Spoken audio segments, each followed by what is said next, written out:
poquititos de contexto. Hoy vamos a hablar sobre la ley de lavado de activos, sobre el mercado de valores y todos estos temas relacionados de cómo, pues, tener más transparencia para así poder tener un mercado de valores, todo lo que es el sistema financiero más claramente. Bueno, sabemos que no con el término, pero esto del lavado de activos siempre ha existido, desde la falsificación hasta esconder dineros procedentes de cuestiones no lícitas, pues existía desde que se hizo el dinero, incluso en la Edad Media. También hasta los mismos gobiernos, por ejemplo, entre Inglaterra y Francia, España, se daba de que los buques que navegaban en los océanos eran asaltados por los piratas e incluso, pues, si el barco, el buque, o como se le quiera llamar, era del gobierno contrario, se le apoyaba para esto, de manera de que pudiéramos decir que estos fueron los primeros capitales que se hicieron de procedencias ilícitas, y fue justamente en el 1612 cuando la reina de Inglaterra ofreció una amnistía a todos aquellos que tenían capitales obtenidos de esta forma y se les dejaba vamos a decir, su fortuna. Bueno, gracias a toda la modernidad y la interconectividad del mundo, pues ya nada puede tenerse a escondidas y cada vez resulta más difícil tener dinero de procedencia ilícita, incluso hasta guardado. Bueno, ya hasta eso resulta difícil y mucho más pues entrarlo en lo que es el sistema financiero. Hasta hace poco todavía se tenían los paraísos fiscales, que cada día pues son menos, y vemos que ya el secreto bancario no va a existir, ya todo tiene que ser transparente, y fue justamente el año pasado cuando nuestro país, la República Dominicana, entró en este carril de una nueva ley contra el lavado de activos. Fue la ley 155-17 que el presidente Danilo Medina pues puso, vamos a decir, en ejecución después de haber pasado por las cámaras y demás. Y ya en nuestro país tenemos que seguir las reglas del GAFI, que es el Grupo de Acción Financiera Internacional, y todo lo que implica esto. Claro está que no es fácil para un país, para un sistema financiero, pasar de la noche a la mañana a clarificar todo lo que se maneja en esta economía. En el caso de la República Dominicana, una economía que es más informal, como todos sabemos, más incluso del 50%, se dice que es una economía informal, y donde incluso las personas que tienen su dinero, pues procedentes de fuentes lícitas, no tienen cómo probarlo, porque no tenemos tradición de cómo guardar todo lo que es el folder, vamos a decir, de cómo se produjo este dinero. Bueno, para conversar sobre este tema, hemos invitado en esta ocasión a Julio César Muñoz. Él es abogado y está muy ligado al sistema del mercado de valores y todo lo que tiene que ver con el sistema financiero. Saludos, Julio César. Hola, Mónica. Bienvenido. Gracias por la invitación. Bueno, bienvenido, Julio César. Para contextualizar, como es tradición de este programa, y hoy en ausencia de Julio Ortega, que anda en algunas diligencias, vamos a pedirle a nuestros coordinadores que nos coloquen un video de lo que es el GAFI primero, que fue, vamos a decir, la institución o una de ellas que ha dado lugar a la implementación de estas leyes de lavados de activos en los distintos países del mundo. Adelante. El Grupo de Acción Financiera GAFI es un organismo intergubernamental creado por el G8, cuya finalidad es el desarrollo y la promoción de medidas internacionales dirigidas a combatir el lavado de dinero y la financiación del terrorismo. Su documento base, recogido en 40 recomendaciones para la prevención del lavado de dinero, fue diseñado en 1990 y revisado el 20 de junio de 2003, luego de los atentados contra las Torres Gemelas. El GAFI tiene 33 miembros, de los cuales tan solo 2 son países latinoamericanos, Argentina y México, y reconoce que los países tienen sistemas legales y financieros diferentes, Por ello, las recomendaciones establecen tan solo patrones mínimos para la acción de los países en la implementación de los detalles de acuerdo a sus circunstancias particulares y esquemas constitucionales. Esto último reza en la página oficial del sitio. En todas y cada una de las publicaciones del Gafi se habla, se recomienda, se instruye, se avisa, pero nunca se sanciona y menos aún se excluye a ningún país por las políticas que adopte en este sentido. De ahí que el mismo sitio en internet y oficial del Gafi asegura no existen listas negras en las cuales se condene a tal o cual país. Daniel Montalvo, Gama Noticias.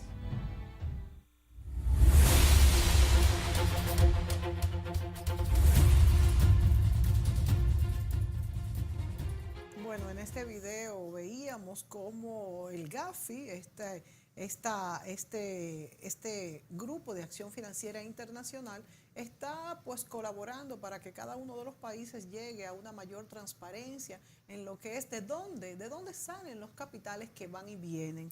Bueno, Julio César, tenemos mucho que hablar en este sentido, pues esto ayuda incluso a la misma corrupción gubernamental que hemos visto que en América Latina es tan grande, es tan fuerte. Vemos que con los mismos sobornos, con dineros que vienen del narcotráfico, con dineros que no pagan impuestos, pero también hemos visto que esto puede ser, dentro de toda esta cantidad de cosas positivas, también puede traer cosas negativas como pues frenar la economía, por lo que hablábamos al principio de que nuestro país no tiene una tradición de llevarle como un rastro al dinero, y como ya no podemos, entre otras cosas, por ejemplo, comprar una vivienda, un inmueble con más de 1 millón de pesos en efectivo y creo que 500,000 pesos otras cosas, tú me corregirás. Bueno, ¿esto cómo se manejará? ¿Qué consecuencias tiene esta ley de prevención del lavado en nuestro país y en nuestra economía? Bien, bueno, definitivamente que son desafíos, y desafíos no solamente locales y nacionales, sino que vienen dominados por un contexto internacional, y el país tendrá que ir sorteando esos desafíos e ir elevando sus estándares desde el punto de vista del nivel de cumplimiento respecto de estos principios, de estas obligaciones que surgen de acuerdos internacionales del consenso de naciones. Es importante resaltar que la República Dominicana es una economía predominantemente de servicios, Sí, sí. a donde hemos reconocido y celebrado hasta cierto punto la fortaleza de nuestro sistema financiero, nuestro sector de telecomunicaciones, nuestro sector turístico. Y entonces tenemos que entender cuáles son esas piezas importantes, valiosas en nuestra economía y cómo debemos cuidarla. Porque si queremos tener un servicio financiero de vanguardia, un servicio bancario ágil, rápido, muy interconectado con los demás mercados. Nosotros tenemos una diáspora en Estados Unidos, en Europa, en algunos países de Latinoamérica significativa, y tenemos un intercambio de divisas importante por concepto de remesa. Tenemos un país que recibe una cantidad significativa, digamos el 80%, el equivalente al 80% de nuestra población lo recibe en turistas visitantes, y estamos esperando con una meta de tratar de lograr el 100% de turistas, un turista por cada habitante en el corto plazo como meta país. Tenemos que entender que el país tiene que brindar seguridad, que tiene que proyectar seguridad, y que es un país que está inserto en el concierto de naciones, y eso tiene unos compromisos. Definitivamente que tener una economía con un nivel de informalidad representa un gran desafío. tener una estructura impositiva tan entramada, tan particular, tener tantos costos administrativos, tener un sistema, un andamiaje regulatorio que no se mueve tan rápido como los negocios. Todo eso pone a pensar a la gente económico y a sortearse. El que anda haciendo negocios en la calle no anda pensando en que tiene que cumplir con un determinado estándar internacional, anda tratando de competir en un mercado muy dinámico, en un mercado muy agresivo, a donde la producción local tiene que sortear muchas dificultades y competir con productos que vienen del extranjero en condiciones de producción mucho más ventajosas.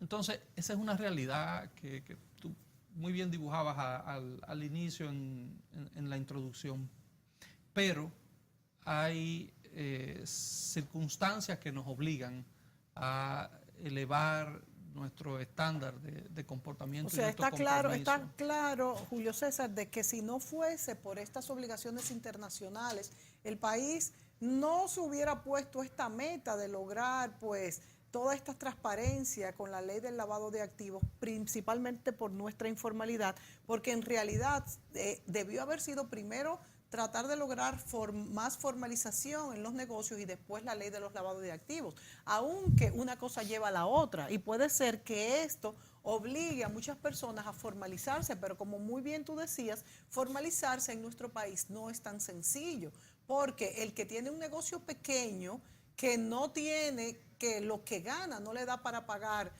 pues una persona o un conjunto de personas o asesores para tener una contabilidad organizada y demás, tiene que hacerlo esa misma persona y se le va la mitad del tiempo. Entonces hay aquí un escollo fuerte, pero hay que hacerlo a todo trance. Entonces, ¿cómo pasará esto en nuestro país? Bueno, lo que la revisión de la ley, la nueva ley de lavado hace es que coloca obligaciones a sujetos que antes no eran el blanco de la regulación.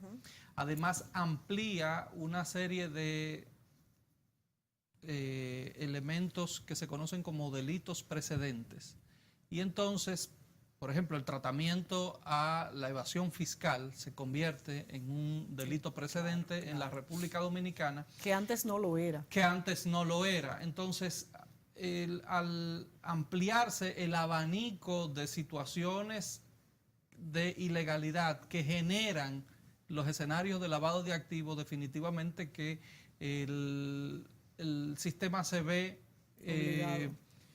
encomiado a tener un cuidado mucho mayor, a ampliar sus deberes de diligencia. Ya hoy no solamente se habla en el sistema financiero de conoce a tu cliente, sino que se habla de conoce al cliente de tu cliente. Exactamente, que no es nada fácil. También han puesto, por ejemplo, a un promotor de viviendas. Ahora es una persona responsable de saber de dónde sacó este comprador el dinero. Es un poco difícil, pero no hay otra forma de hacerlo. Entonces, esto por eso puede frenar momentáneamente la economía, pero todos estos cambios pues tienen consecuencias al principio un poco, vamos a decir, de ajustes. Y yo espero que en un futuro no muy lejano, pues camine más la economía. Porque, por ejemplo, para decirte algo, Julio César, ahora la construcción tuvo un crecimiento bien grande. De hecho, el crecimiento más grande en los últimos 2 años, vamos a decir, que haya tenido. Pero pienso que esta ley de lavado de activos pudiera frenar ya para este mes, que hay que aplicarla, este crecimiento de lo que es del sector inmobiliario. Sí, definitivamente. El punto neurálgico es ese. Un adquiriente debe ser sometido a un proceso de revisión mínima. No quiere decir que la constructora se tenga que convertir en un agente investigador.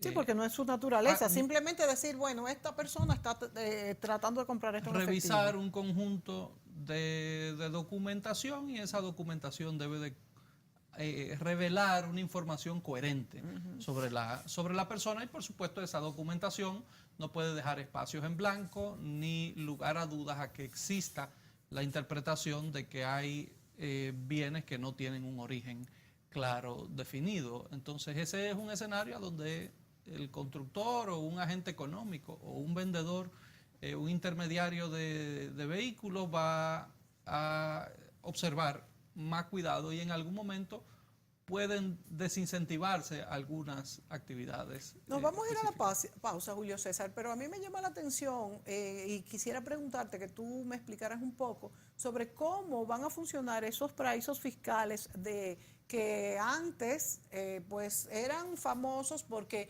obviamente se pagaban menos impuestos y también se investigaba menos de dónde procedían esos fondos. ¿Esto qué va a pasar con estos lugares que estaban en países específicos que la mayoría conocemos? Volvemos con esta información.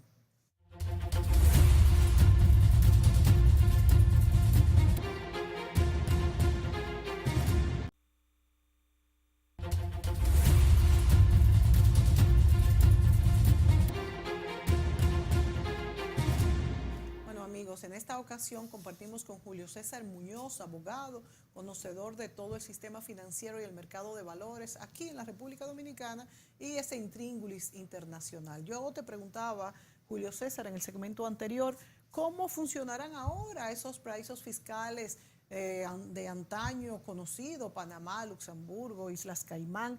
¿Podrán todavía las personas refugiarse en estos lugares como, vamos a decir, que no le hagan tantas preguntas? Porque una cosa es el que cobran menos, ¿no? Y otra cosa es que no investigan la procedencia. Explícanos un poco.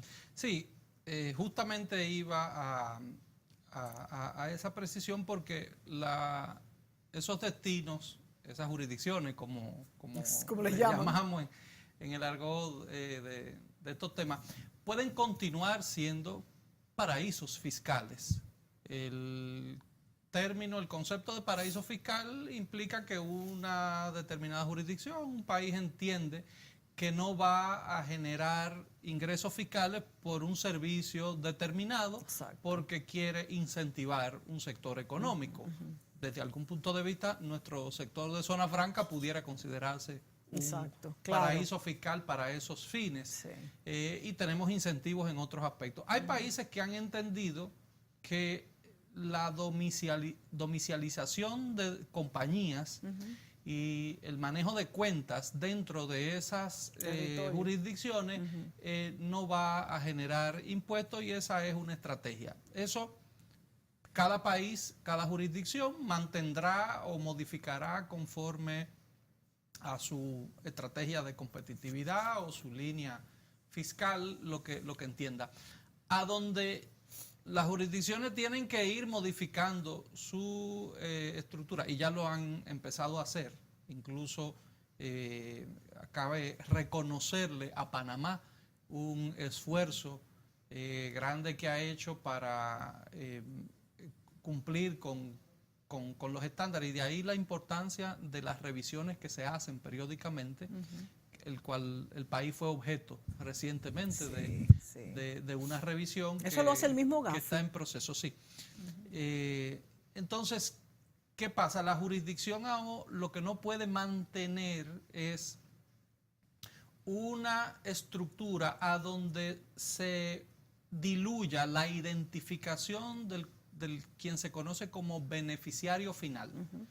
En determinadas estrategias de lavado se emplea un entramado de compañías a donde una compañía pertenece a otra, otra pertenece a otra, otra pertenece a otra, y al final el tenedor, el dueño final de la compañía por donde empieza el eslabón, esa cadena, ese beneficiario, esa persona no queda identificable porque esa empresa tiene, por ejemplo, acciones al portador. Exacto. Entonces ya ahí no se sabe quién es la persona.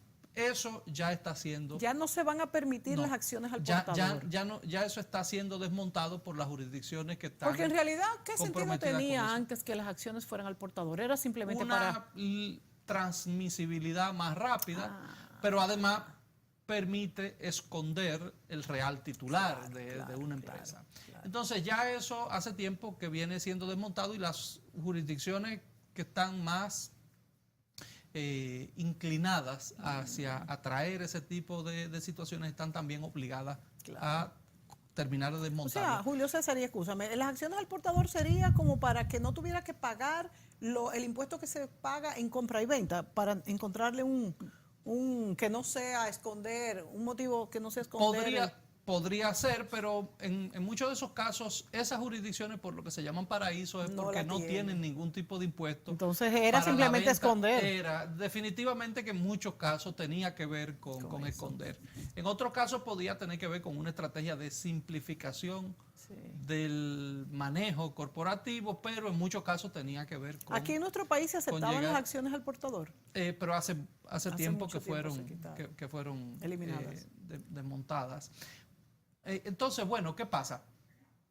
La jurisdicción pasa por un proceso de evaluación y si esa evaluación indica que tiene todavía elementos, entonces ese país empieza, el país, a aparecer, a figurar en listas que le colocan en una condición de negociación mucho más limitada. Y eventualmente, en la medida en que esos principios o esos estándares no se cumplen, entonces puede llegar un momento donde la jurisdicción se considera como recalcitrante. Eso. Y entonces pasa el país completo a estar en una lista negra. O sea que estas instituciones como el GAFI tienen la facultad de hacer esto. Sí, definitivamente. Y entonces ese compromiso internacional lo que hace que va limitando las operaciones hasta el punto de que prácticamente te aísla económicamente porque no le puedes vender, no puedes establecer tal relación diplomática. Lo que está pasando desde el punto de vista político con Venezuela. Sí. Se está aislando y se ha ido colocando con una serie de restricciones para operaciones del Tesoro de los Estados Unidos de América, y llegará un momento a donde hacer una transacción con una entidad venezolana, porque muy difícil. Casi todo tiene que ser liquidado o tiene que intermediarse a través de un banco en Estados Unidos o en Londres, en alguna jurisdicción que digamos que controle los procesos de liquidación y de sistema de pago, y entonces llega un momento a donde se vuelve prácticamente imposible. Que tenemos una economía totalmente vinculada, es un entramado. Sí, todos los países hoy en día tenemos necesidades de interdependencia en un aspecto o en otro. En el caso de Venezuela, bueno, pues hay mucha interdependencia por el tema del petróleo, pero Venezuela a su vez necesita de muchos otros productos de consumo que aparentemente en su economía no están apareciendo tan fácil. Por eso hemos visto que se ha deteriorado la calidad de vida y todo lo que es el intercambio económico en Venezuela. Sí, además de que ha habido una hiperinflación que tiene la moneda bien fuerte, descontrolada. Bien fuerte por la falta de confianza justamente en la economía del país. Así es. Julio César, tú has hablado de una revisión periódica que hace el GAFI, de hecho nos hicieron una, creo que fue a principio de año. A final del año pasado, de hecho, eso un poco generó presión, empujó a los organismos legislativos y a las autoridades a terminar de completar el proceso de aprobación de la nueva ley de prevención de lavado. ¿Cuándo será la revisión y cómo iremos desmontando prácticas paulatinamente que veníamos haciéndolo durante muchísimos años? Hay que ver en el resultado cuáles principios no tenemos mayormente cumplidos.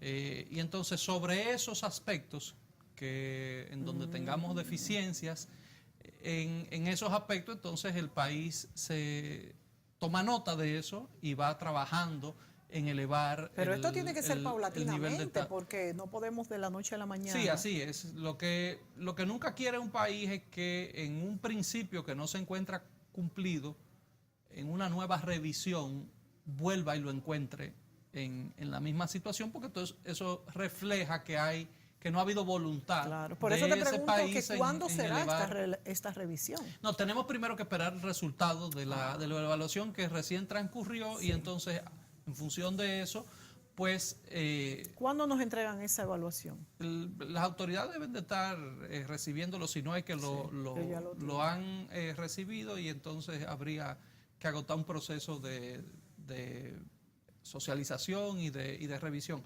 En algunos casos se le pasa al país primero, de forma preliminar, cuestión de si hay cualquier aspecto que observar. Eso es propio de la dinámica de los organismos de las autoridades del entorno financiero y legislativo, que tienen que trabajar un poco con eso, pero sin duda que la muestra de compromiso mayor que ha dado República Dominicana es esta ley, y los reglamentos y las disposiciones. Inmediatamente se aprobó la ley y se aprobaron reglamentos, y de cada órgano regulador entonces se aprobaron los instructivos y esos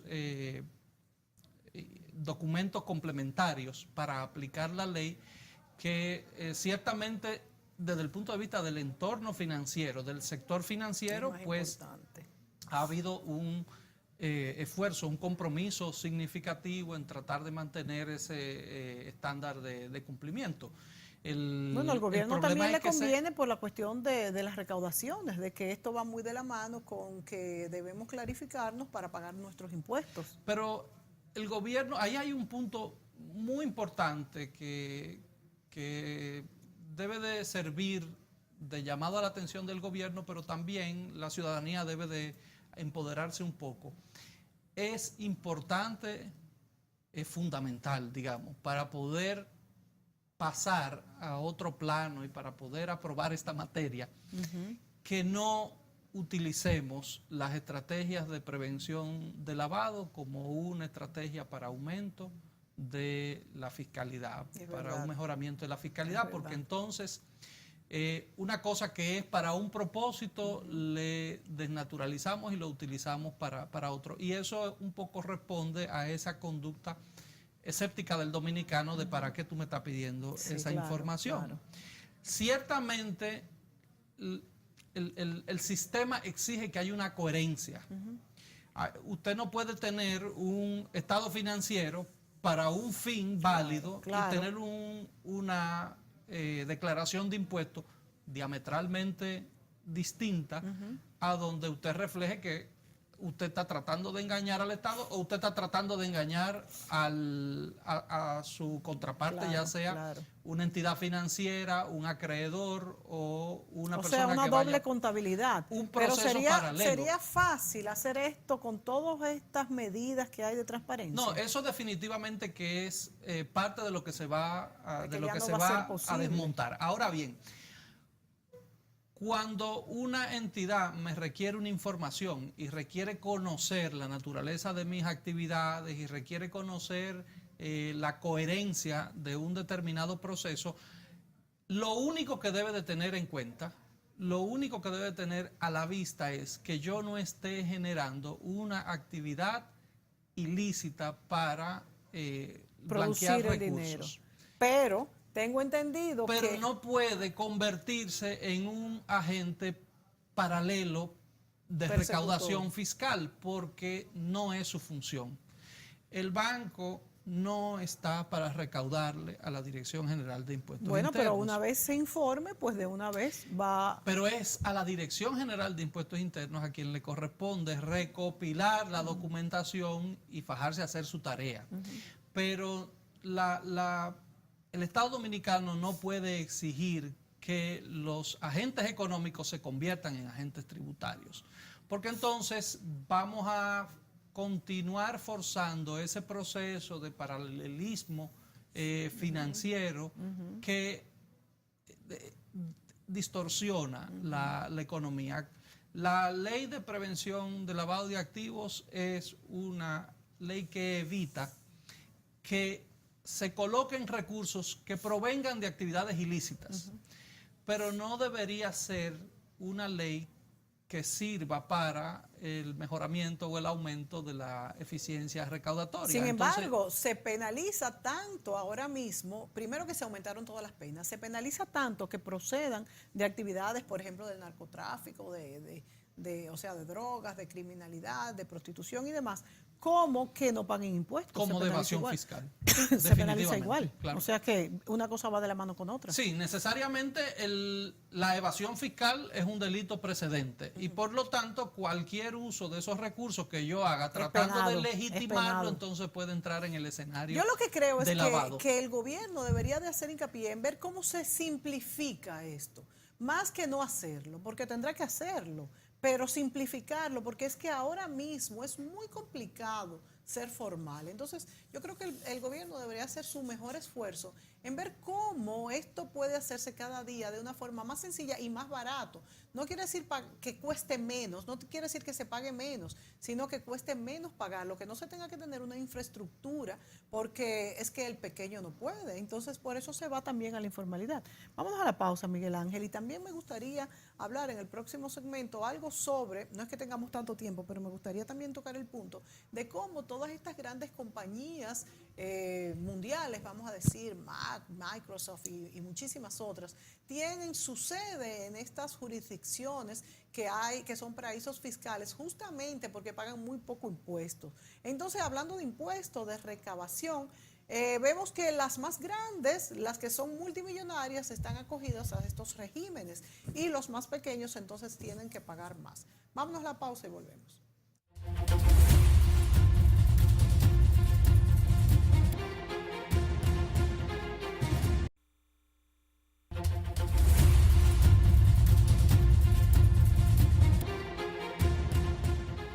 Conoce la nueva Ley 155/2017 contra el lavado de activos y el financiamiento del terrorismo.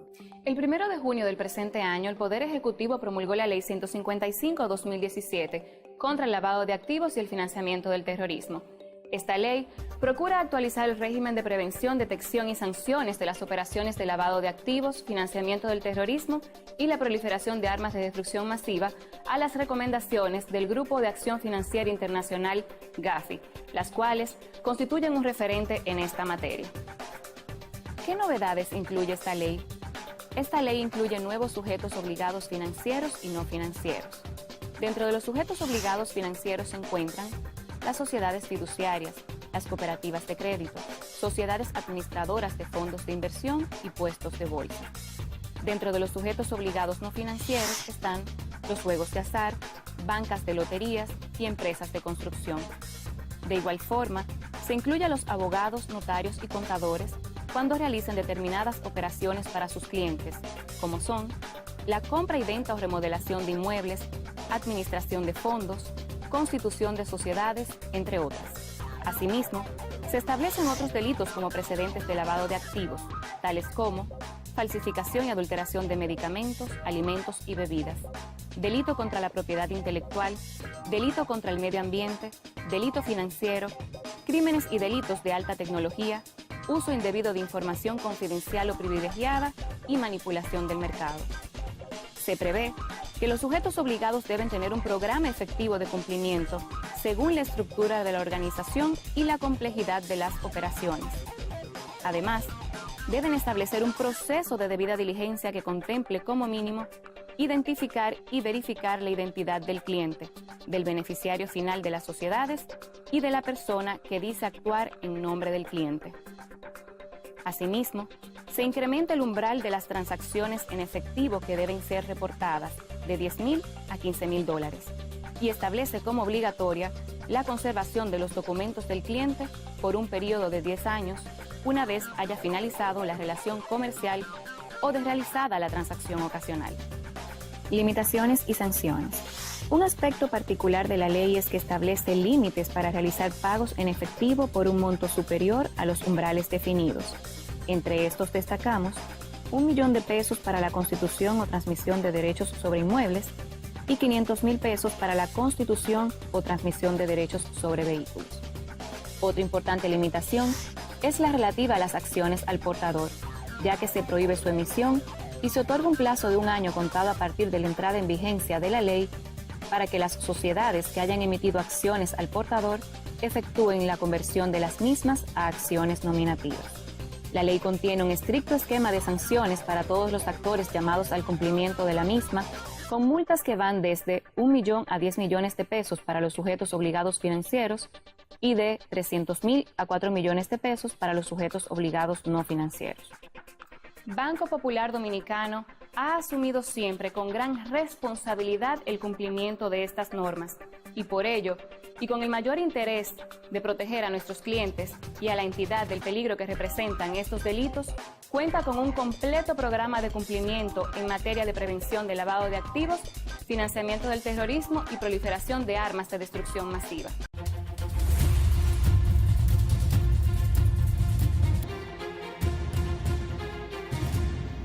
Ahí vimos un poco de cómo funciona este mecanismo a nivel internacional. Julio César, yo te preguntaba en el segmento anterior, bueno, ¿cómo es que tantas compañías multimillonarias a nivel, son multinacionales, pues tienen su sede en estos paraísos fiscales porque allí se paga menos impuestos, mientras los pequeños pues tenemos que pagar cada vez más impuestos y es necesario, no estoy diciendo que no, pero entonces estas grandes compañías no lo hacen. Entonces, ¿cómo es que está funcionando el mundo?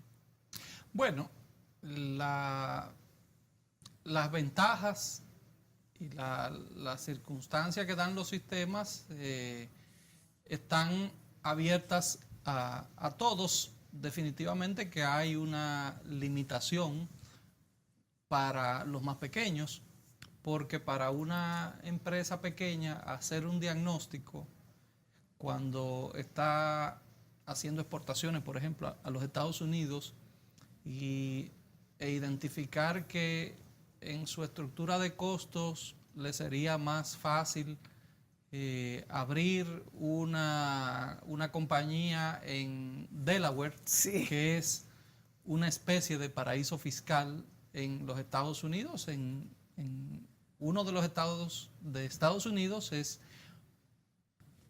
prácticamente un paraíso fiscal. Que es Delaware, además de que tiene reglas de simplificación tributarias bien básicas. Entonces lo que hace esa jurisdicción es que tiene menos costos para manejar la compañía y se han domiciliado. Y me imagino que el porcentaje es altísimo domiciliado. Sí, hay una gran cantidad de empresas domiciliadas ahí. Entonces, ¿qué pasa? Que hacer ese diagnóstico, hacer ese estudio, gastar, hasta saberlo, costear ese proceso, eso tendría un retorno a partir de un determinado volumen de transacciones. Entonces, sí, eso no es tan fácil. Hay una limitación natural, ¿no?, que viene dada por la realidad de los mercados. Las economías de escala producen esas eficiencias o esos ahorros y lamentablemente las especies más grandes, los depredadores más grandes, terminan en muchos casos tragándose al más pequeño. Pero el componente de facilitación de negocios, de bajo impacto fiscal o de simplificación, hay veces que ni siquiera es más bajo. Exacto. Simplemente tienes reglas fiscales mucho más simples. No debería ser un obstáculo o no debería de ser una amenaza a un buen esquema de protección contra lavado de activos.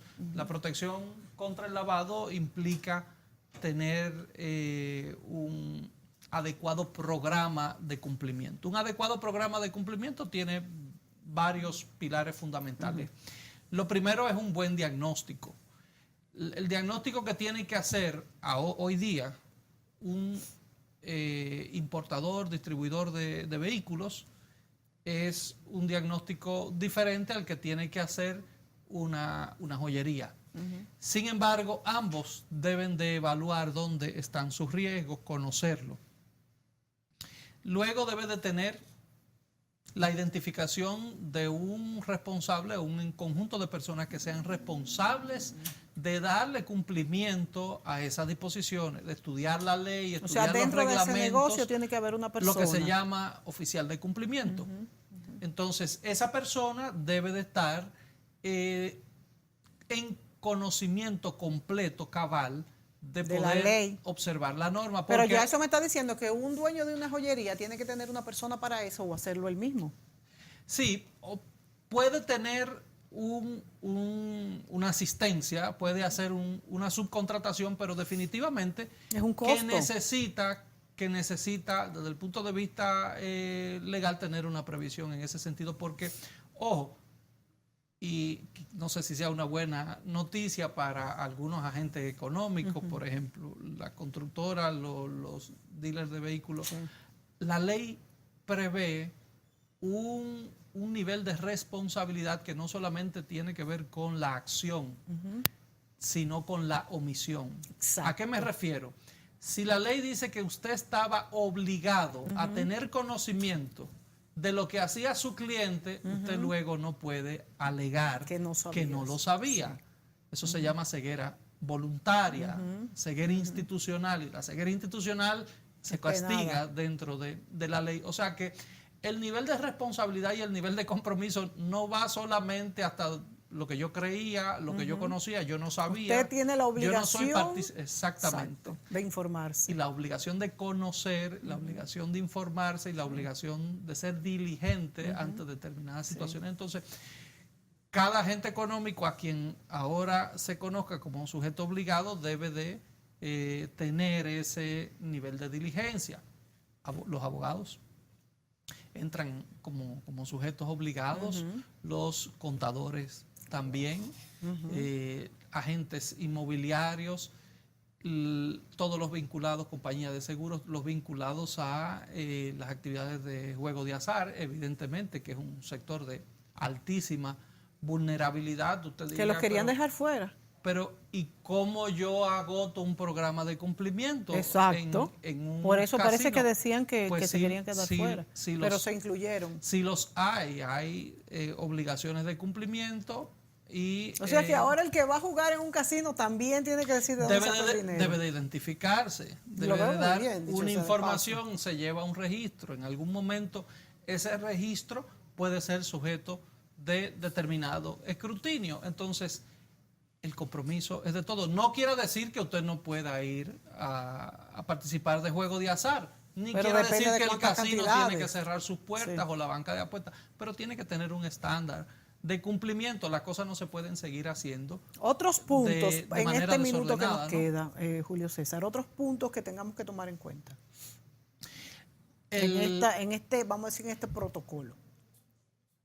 La evaluación del riesgo, la capacitación permanente, tanto de la gerencia, de la dirección de una determinada empresa.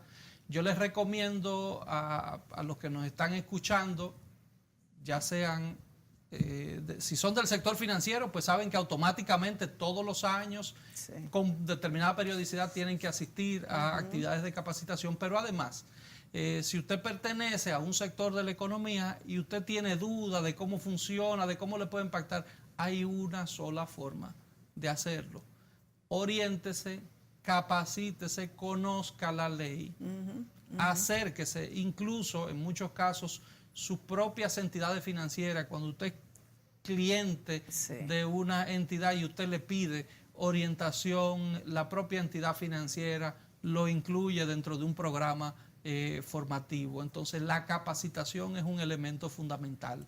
Capacítese usted como parte directiva, como cabeza de una determinada actividad y el personal que está bajo su cargo, porque usted puede estar muy comprometido. Pero si la joven que Le está mete la pata. adelante en la caja recibiendo, o la persona que hace No sabe. el enrolamiento de los contratos de un proyecto de vivienda, no sabe hasta dónde debe 30 de llegar. segundos, Julio César. ¿Positivo o negativo a corto y a mediano plazo? Bueno. 30 segundos. Lo positivo desde el punto de vista social es que se van a contener estos hechos delictivos y la sociedad no va a tener este incentivo para reciclar dineros mal habidos. Amigos, será hasta la próxima entrega que estaremos aquí, pues con temas siempre de interés. Muchas gracias a Miguel Ángel Muñoz y a ustedes por su atención. Hasta la próxima.